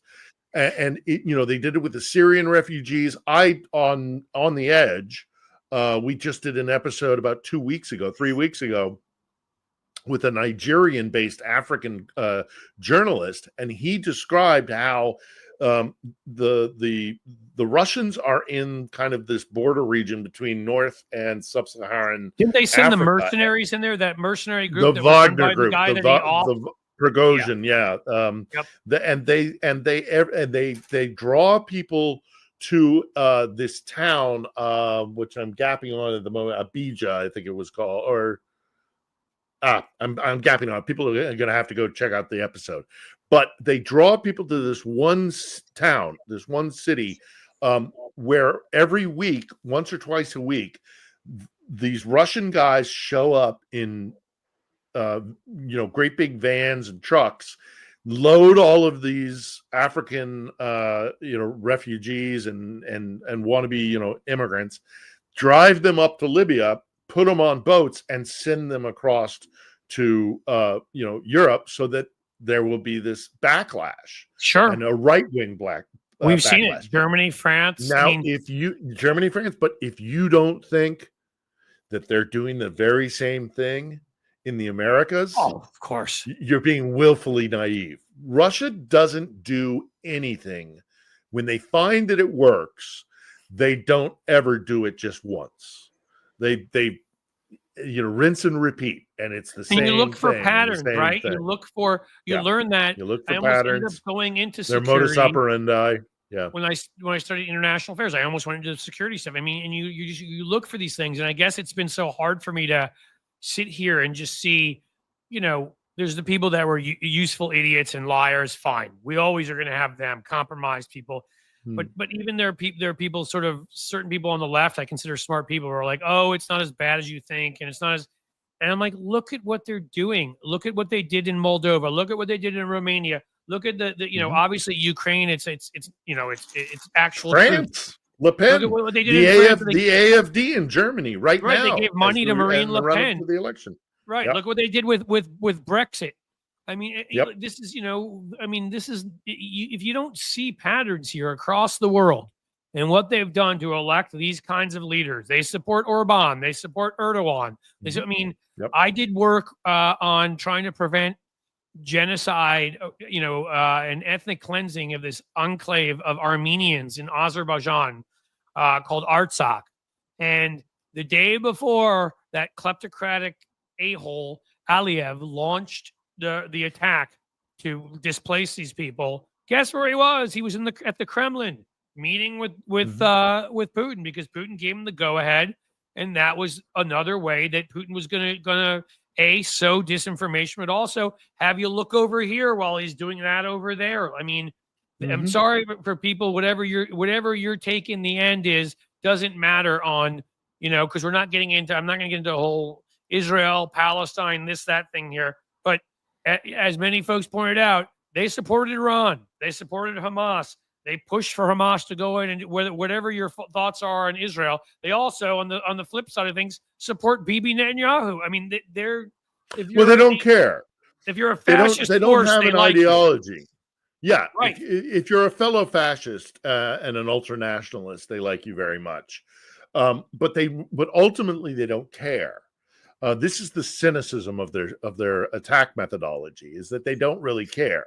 As long as they can pit us against one another, Yep. Divide and conquer is the name of the game when it comes to Moscow, and they're winning.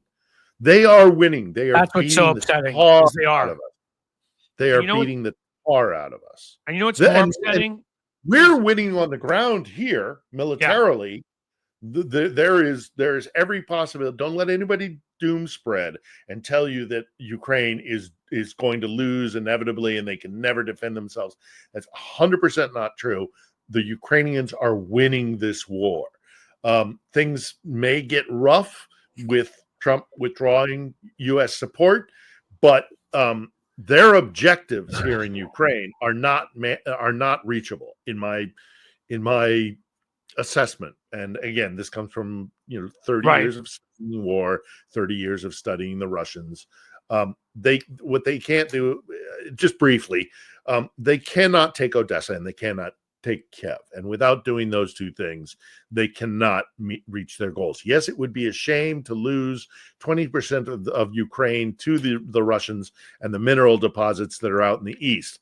But really, this battle is about colonization. So they need to change the government in Kiev to a friendly government. Ain't going to happen. Russians are hated here.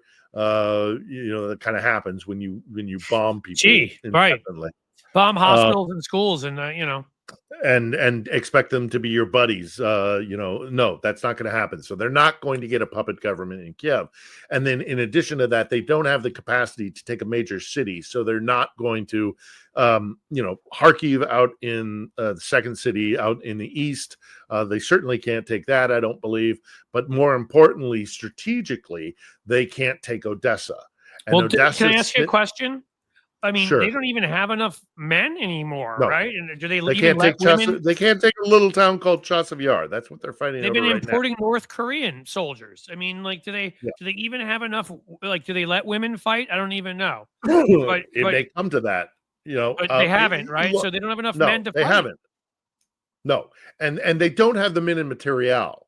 And also, and let me just finish up, and then I'll follow up on that point. But let me just finish up with Odessa. They can't take Odessa, and unless they take Odessa, they cannot take control of the Black Sea, and that Right. they only have 4 fleets, and they aspire to be a great naval power. And in one fell swoop, they have lost their fleet up in the Baltic Sea, because now Finland is part of NATO. Finland and Sweden have joined NATO, so they're boxed in there. And Assad falling, right? Cost them the Assad base in falling, so Syria. they don't have their access in kind of a half fleet there, directly on the eastern banks of the Mediterranean. They've lost that.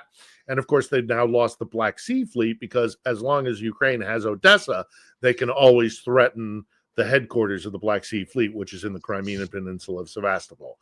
This is a major reason why this war started, is because they want to be this major naval power. Anyhow, so they cannot win here. It's not in their capacity. They can't take a major city, and they can't change the government in Kiev. Well, that so is there's all that. incredibly good news. I would say quickly, the one thing that still gets me incredibly angry, again, as somebody who has worked in communications and information and this kind of stuff, is one of the reasons that they're so successful here, even more so than they've been in, I would argue, the majority, almost all Western European countries, is because we let them be, is because we have an outdated, stupid, and really one that never made sense interpretation of the First Amendment, where it means you can say anything and disinformation is considered equal to information. Hate speech is considered equal to information.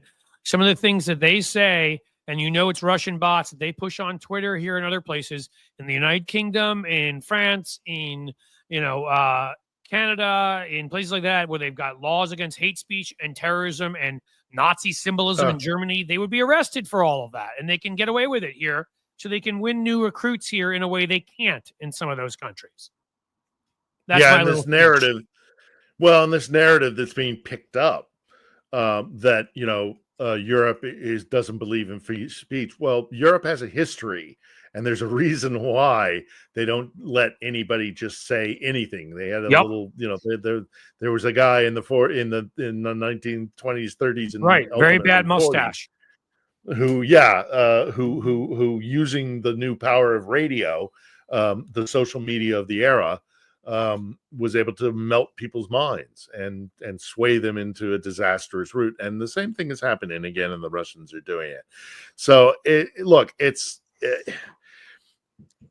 if we decided to back Ukraine, there's no question in my mind but that they would be successful and they would win this war, and it would put Moscow and Putin on their back feet, which is where they need to be. And it's not, Putin is a result of Moscow. Moscow is it's this long history of imperial power. And can I ask another question? Doing it again, yeah. Because you know more about this, obviously. So let's say we stop paying into these funds. We can't find ways around Trump to do this and that. Maybe in negotiations for budgets, we can hold certain things hostage. I don't know.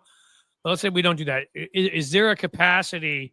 Europe, Australia, Japan, Canada, South Korea. I don't know. Name your democracies around the world. Your freedom-loving nations. Are there ways they can step up and make up the difference, or no? I think so. It's going to be, look, an actual European security organization, independent of NATO. That's going to be a really tall order to make happen.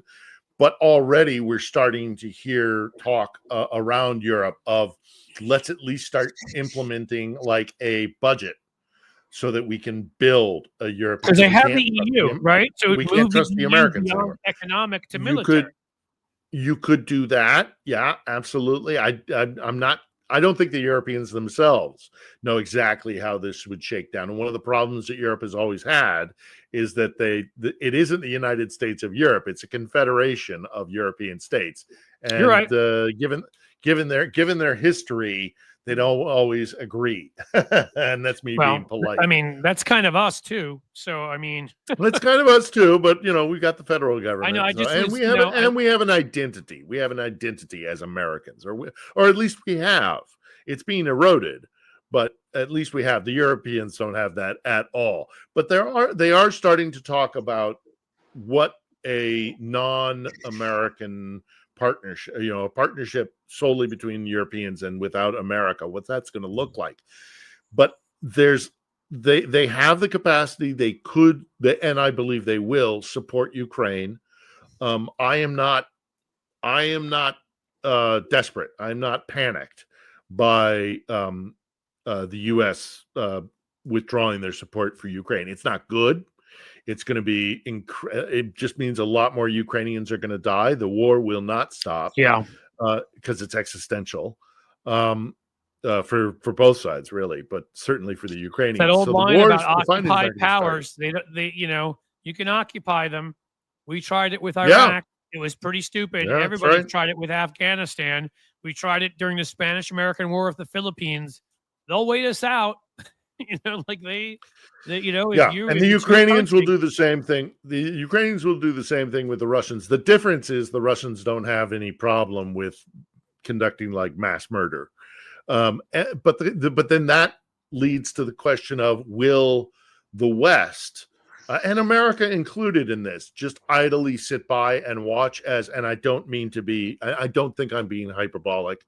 When are we just going to sit by on the sidelines to a country that we promised we would help defend goes through a series of massacres and labor camps and just rounding people up by the tens, if not hundreds of thousands, and any man of fighting age and all this kind of stuff? They've done it in the past. The Russians don't have a real problem with this. But the Ukrainians for sure will continue to resist. So my question to the West is, are you going to, look, they still here in Europe are besotted and rend their clothing when they think about the massacre at Srebrenica.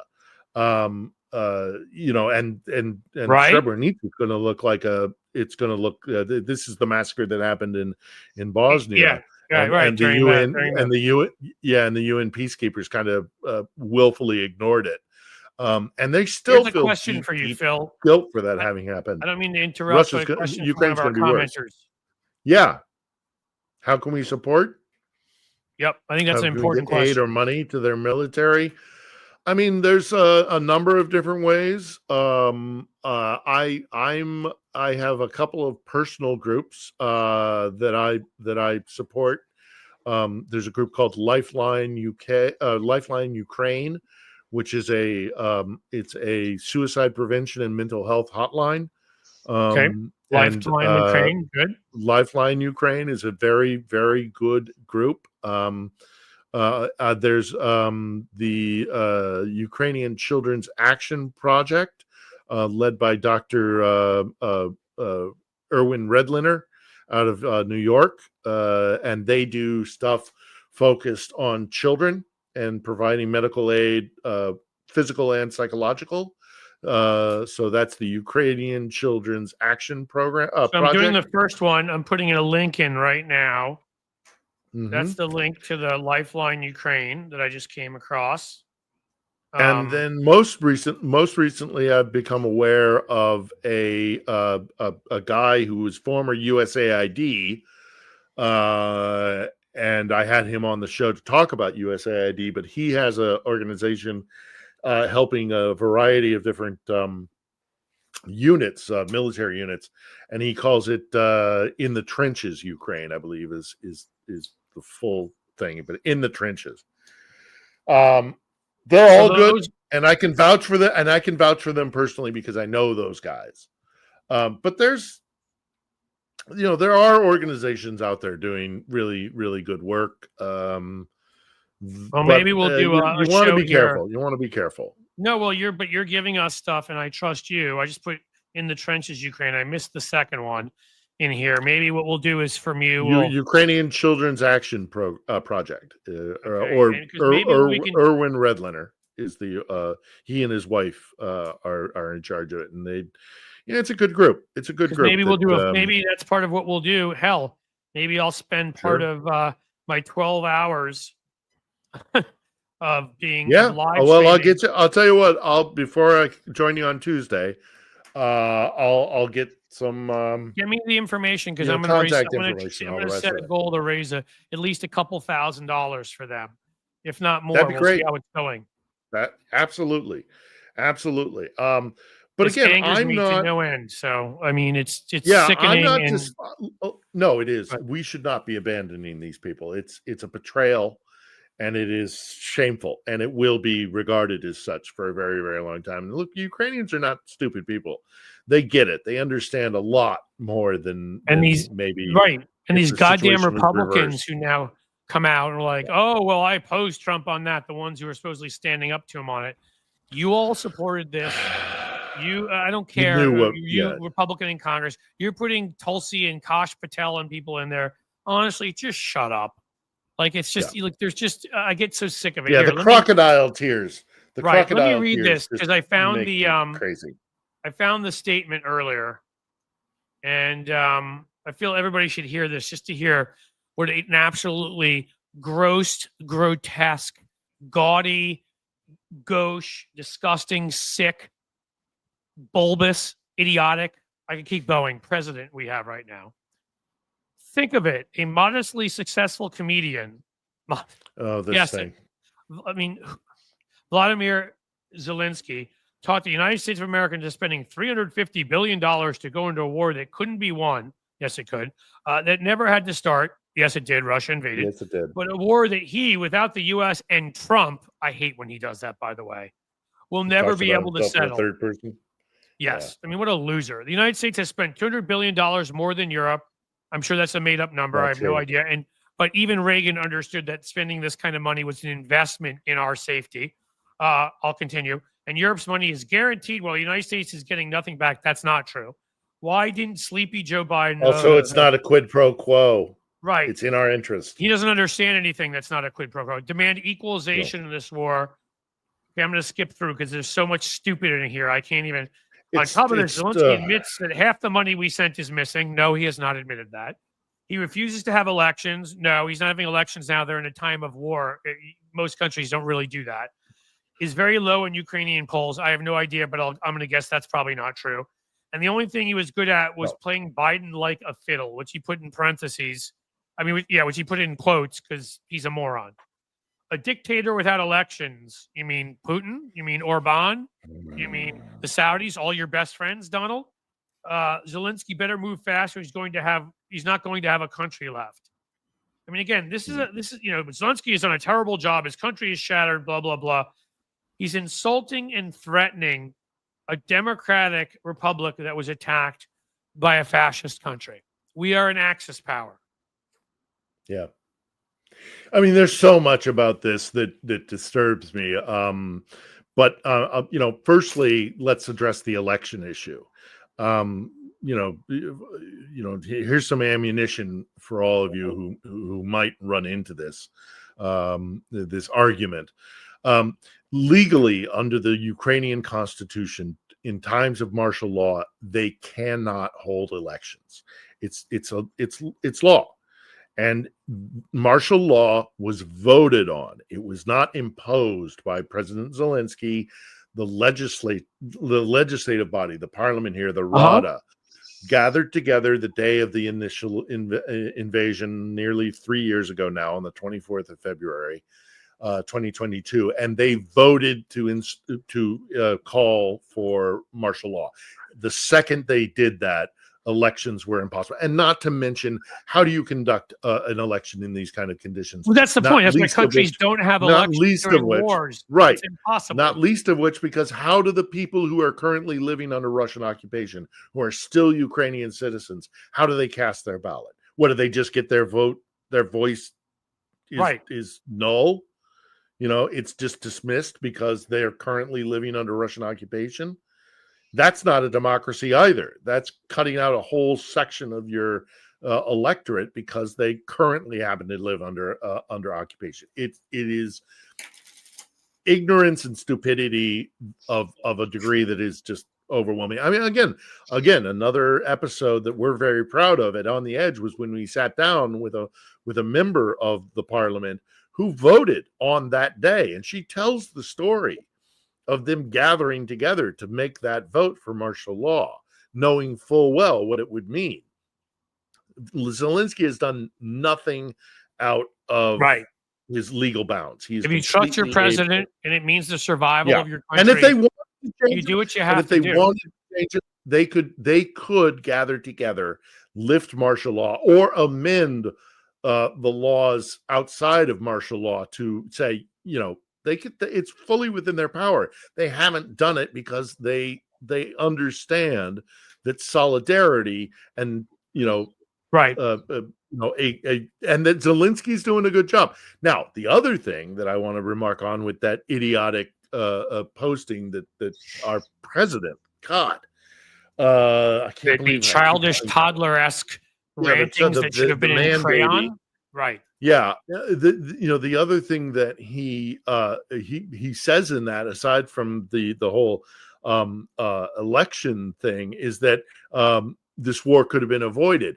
Russia as an empire was always going to come for this place. All right. Again, I was on Maidan 2014. These two old ladies come to me saying, when the Russians come for us, please don't abandon us. Back in 2014, they already knew that this war was Putin was making quite clear at that point. Moscow was never going to let their colony. This is their colony. This is the building block upon which they built all other colonies is Ukraine. It's like the Irish and the Brits.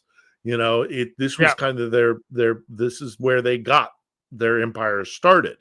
He was never going to just let this go. So Trump's idea that he could have avoided this war is so ignorant about the situation. It's not an idea. It's just a lie like everything else. He doesn't really believe that. He doesn't know. He doesn't know more than that. He doesn't exactly. He has no idea to know whether it's true or not. So he just lies. He's not He's not a curious man. You know, he or an doesn't. intelligent He man, doesn't. or a Or an wise intelligent man. man, or all the rest of it. Right. But the other, and then there's another aspect to this tweet where he called Zelensky a dictator. And again, this plays into his ignorance and his lack of understanding of what's happening here. That has actually been 180 degrees the other way of what I think he intended it to be. The people of Ukraine are furious at that.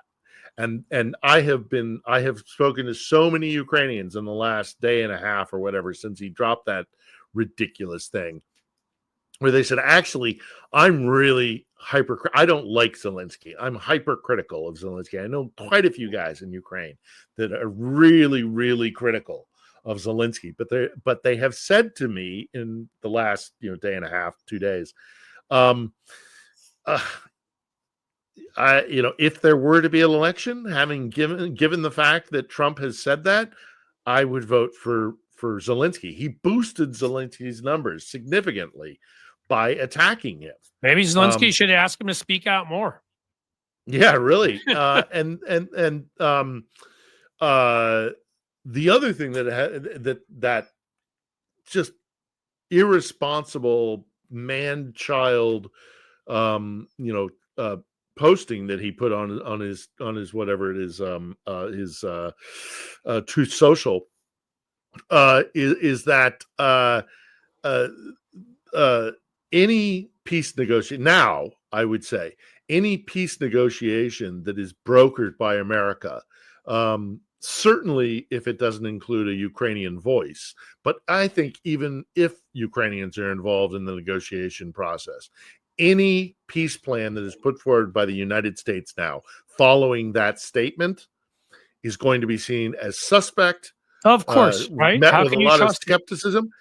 And mainly, most importantly, because the perception of Donald Trump here in Ukraine, who may not, many of whom may not follow domestic politics, but the mask is off. They recognize that Donald Trump is a puppet, is an instrument of Putin.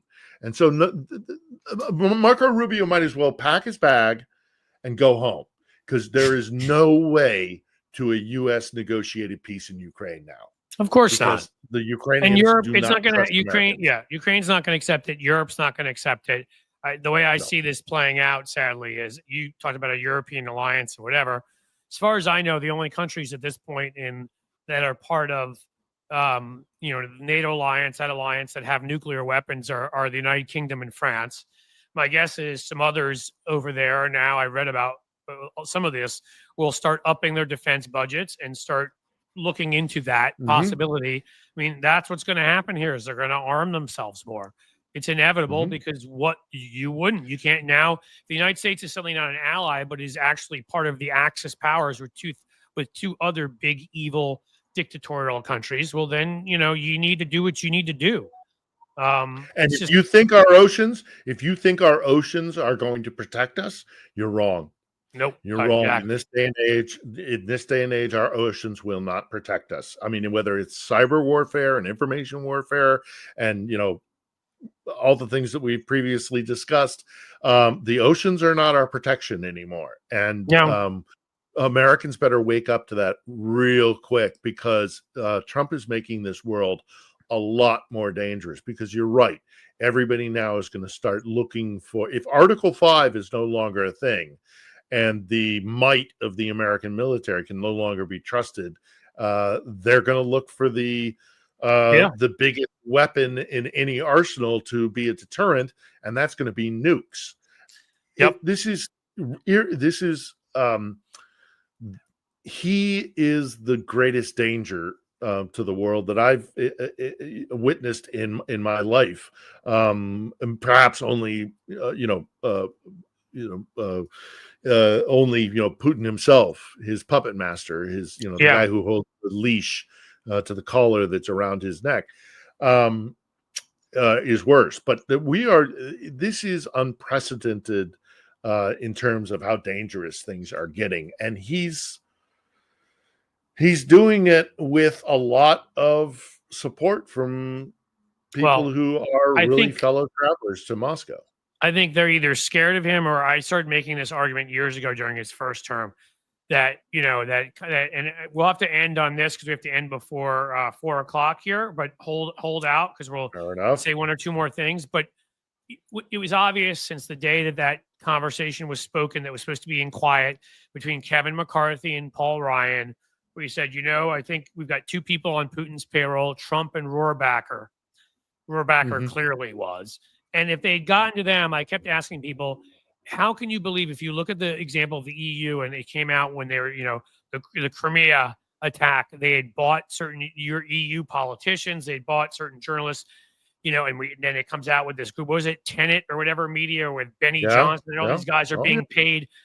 When you see how, again, I'll say allegedly, for legal protection, but when you see Rand Paul and you see Mike Lee, and you see some of these people that argue vociferously, Marjorie Taylor Greene and others for Russia, I refuse to believe that there aren't a number of members of Congress fully as compromised as Donald Trump on the Republican side. And obviously members of right-wing media and other groups like that, and obviously far left. Look what's happening right now. Look what's happening right now in this rift between Trump and Zelensky. There's been this dredging up of all of these narrative lines, these attacks against Ukrainians, against Zelensky. I'm sure we'll see the neo-Nazi stuff coming up again. Yep. there was an American journalist who Zelensky, the Jewish neo-Nazi. Right, exactly. There was an American in quotation marks, because he wasn't really a journalist, who was engaged in Russian propaganda. He was spreading pictures of military locations, where they were placing their artillery. Oh, right, I remember. Or he was doxing guys that were joining the Ukrainian Legion from abroad. He leaked this entire database, with their names and addresses and stuff, and they joined the Ukrainian military. The authorities in Kiev resisted arresting him several times. They arrested him once, they let him go, and then he tried to run away while he was under probation, and they threw him back in, and he was an alcoholic, chain smoker, obese with a heart condition, and he died in prison. Kiev did everything to avoid that happening, because right, of course, this guy was a little mosquito. He was an annoyance at best. But the powers in Kiev thought, let's not.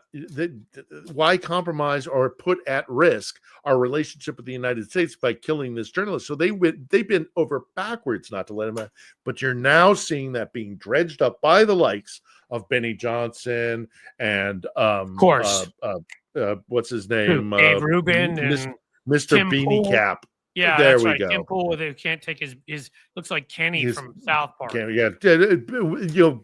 with it, Timmy boy. Bald is beautiful, man. Once I've told people, once mine starts falling out, I will just shave the whole thing. I'm all good. There you go. I wanted to put this one thing in there to show that this is a good point. Brad Polly and Monica Bauer made it too, which, yes, there are Jewish neo-Nazis. It exists. Stephen Miller, it's a perfect example, but they are few and far between, let's just say. To believe that Zelensky and other folks like that are one, like for every Stephen Miller, there's very few. I make the point when it comes to this neo-Nazi topic. Are there far-right extremist groups here? Yes, there are. Are there even Nazis here? Yes, there are. Sure, but they don't hold any power. They're widely rejected by the population in general. They don't have no seats in the parliament. Pardon me. Yep. And not only that, Ukrainians are fighting to get away from autocracy. That's so much about what this war is. You think they're just going to swap a fascist Moscow master for an indigenous Nazi? No, they don't. They're not want doing to live under autocracy. So Phil, they're not going that direction. got to wrap up, but I want to make Wait. one last point about that. Yes, please when do the quickly. Nazi narrative goes quickly, when the Nazi narrative is out there, is that we're now 3 years into this war. The international community, including members allied with Moscow in the BRICS nations group, the entire press corps is here. Where are all the Nazis? It's a bunk narrative, and it's propaganda. It was spread by not their allies, their Glenn Greenwald types, and it was always garbage. Yeah. Listen, I want to thank you for being here. You're awesome. My pleasure. And just consider this, folks. Round 1. I will either tomorrow or Monday, when I don't normally do these things, come on at 2:00, do a 5 or 10 minute thing, and I will let you know how, because I'll know more by then. You can get in maybe just the same way as usual, maybe a different way. So when I do the 10-hour craziness on Tuesday, you can be a part of it. Philip will be there. I'll be there. You should be there. Thank you for joining us, Philip Ittner, who is essential to our understanding of our domestic and international politics. I want to thank you, and we'll talk on Tuesday, my friend. Indeed, and please do check out our channel on YouTube. It's Check my out name, On Philip the Edge. Ittner, one L in Philip. I'll start sharing it. We're very proud of it. We go in depth. It's not a surface conversation. It is, if you want to understand the nature of what is happening here and who these people are and why they're fighting so hard, that's our intent. So I hope people will check it out, because there's a wealth of information there. So that's the last that you've got it up here on the screen, and you can see Philip again on Tuesday, probably at 9 a.m. Eastern, I think we said, but we'll get a whole schedule out of when folks will Whenever be on. you want, I'm at your disposal. Stay safe. Okay. Thank you, sir. Thank you. You are essential. It's been a pleasure talking to you. All right, guys, we've got like 2 minutes, and then I can't re-show this without getting in trouble and having to cut it down. So is anybody coming with me? Who's coming with me? Because I'm running right now. So if you're going to come with me, if you don't want me to take a goldfish, if you thought this was a great show and you want to support more great shows like this, I would say please right now throw in your super chat, super sticker, 99 cents, $1.09, anything you can get. Join Patreon. Lefty Gramps does it for me and makes it all okay. You guys are terrific. I got to go. Thank you so much. And I'll be in touch about Tuesday. It's going to be fun. Thank you.